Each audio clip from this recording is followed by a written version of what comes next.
arrinta gobolka Gedo muhiim bay noo tahay Gedo waa Jubbaland ma doonayno inaan qofna lagu xadgudbo siyaasiyan iyo dhaqan iyo shacab midna qofnaba in xadgudub lagu sameeyo waxaan rajaynaynaa wixii tagay wuu tagay waxyaalo badan oo siyaasaddu ay keento laga shaqeynayay baa jira maamul horena kuba noqonayo ku dambana kuba noqonayo waxaan rabaa dadka gobolka Gedo waa dad walaalo ah reer Jubbaland mas'uuliyad naga saaran tahay dibdhac badan ay asbaab siyaasadeed u keentay intaasi inay kaga filaato wixii dhibaato ay soo gaari lahayd waxaan rabnaa dadka in la isu wada geeyo heshiisiin loo sameeyo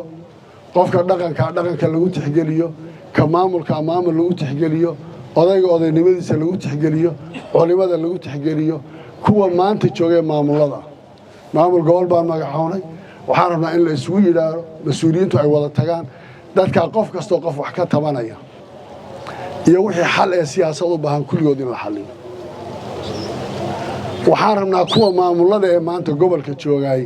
qof walba isaga oo jooga mas'uuliyadeeda inuu qaato qof anagu maanta aan xumaan u qabnaana ma jiro qof aan wax ka sheegaynaana ma jiro qof jawaabka noogu jiroon leenahay kanaan kan ku bedelanaynaana ma jire waxaan rabnaa dadku inay wada noolaadaan walaalo ahaadaan mas'uuliyadda qof walba uu ima wuuna ka tagayaa laakiin kuwa jooga maanta cudurka kama qabno cuqdadna kama qabno mas'uuliyadda tagi doonta anaa tagaya wasiirada tagaya